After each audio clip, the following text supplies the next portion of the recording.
Whoa, that is a heavy package.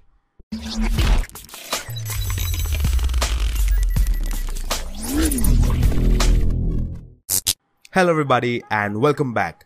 So today I have a little something special for you. Today we're going to be unboxing a new motherboard. So this motherboard right here is made by this company called ECS. So ECS is a Taiwan based company that makes motherboards and mini PCs for clients like Acer and Intel. So the guys over at ECS reached out to me and asked me if I'd like to take a look at their product and tell you guys more about this. Well, I was definitely in for that. So ECS sent this out to me to unbox and review. So that is exactly what we're going to be doing today. Now I do want to put a disclaimer that this video is not sponsored by ECS. So everything that I will be saying is completely unbiased and my true opinions about the motherboard itself. Now I do recommend that you go check out ECS's website and their other products. So I'll drop a link to their website in the description. You can definitely go check that out. Also, since this motherboard supports the processor that I am using in my PC, this gives us an opportunity to actually complete our incomplete PC build. If you haven't seen that video, you can check it out right here in the I button. So I will try to install this motherboard in my own setup and see if we can get that done. So without any further ado, let's go ahead and unbox this motherboard.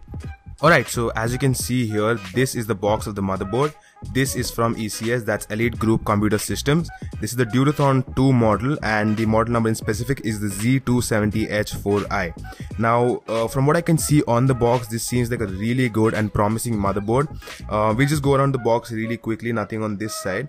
But if you take a look at the back of the motherboard, there are a couple of things written here and you can see how many ports they've given you, which seems really nice. Also, judging from the box, I can probably say that this is an ITX motherboard because the box seems to be really small. Alright, so taking a look inside the box itself, the first thing on top is the motherboard placed in a static bag. So we are going to place this on the side for now and take a look at what else comes inside the box. Alright, so inside the box there is a couple of things that I can see from here. So obviously we have some SATA cables to go with, that's one, and I believe there should be, that's two SATA cables inside the box. Next thing we have are antennas. So this one does come with Wi-Fi inbuilt, so we have two antennas running in and these are the connectors that we will use to connect these to the motherboard. Next thing in the box is obviously the IO shield that will connect to your cabinet on the back. Even you can see from the cutouts in the IO shield how many ports we actually have on this.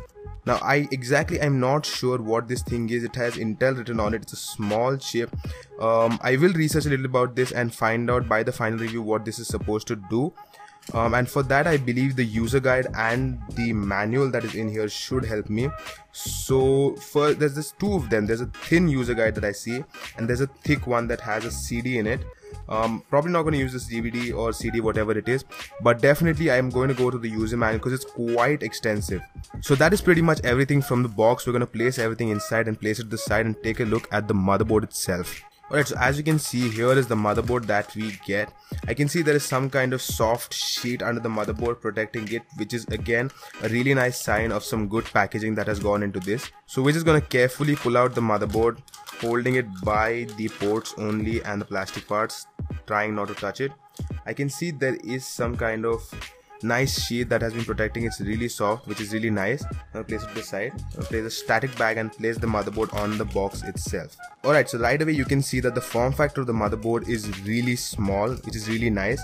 One thing I noticed that it only has an PCI Express slot and not a PCI slot for Wi-Fi cards and stuff like that, which is okay because we already get inbuilt Wi-Fi, so it's not a deal breaker in any way. Going around the motherboard, obviously we have the slot for the processor. We have two DIMM slots to install our RAMs, which are DDR4 and support speeds up to 3300 MHz, which is really nice. You have the power cable that goes in here. You have a couple of other connectors including a SATA port and connectors for your cabinet, etc. Taking a look at the connections themselves, you can see there is an extensive range. We do have HDMI, PS2 connectors, USB 3 connectors, Ethernet, audio. There is a really nice range, which again is a really good thing for the form factor that this motherboard does come in. Now from initial impressions, if I had to say something negative about the motherboard, would be this one wire that I can see running from here. It's this red and black wire. Probably for some reason they could not get it to run like the other bus lines that are running in the motherboard. Now obviously I'm not a computer engineer or a motherboard manufacturer, so I don't know exactly why they've done this, but there should be some reason behind it when you have such a small body and you got to fit so many things inside it. So overall this definitely seems like a really solid package, and I think I'm gonna have a great time using this one in my system. So definitely go ahead and subscribe to check out that video. Alright, I hope you enjoyed this quick unboxing. If you did, don't forget to hit that like button. Definitely comment your thoughts about this, and do not forget to subscribe because I will be doing a review and probably an installation of this motherboard in my system.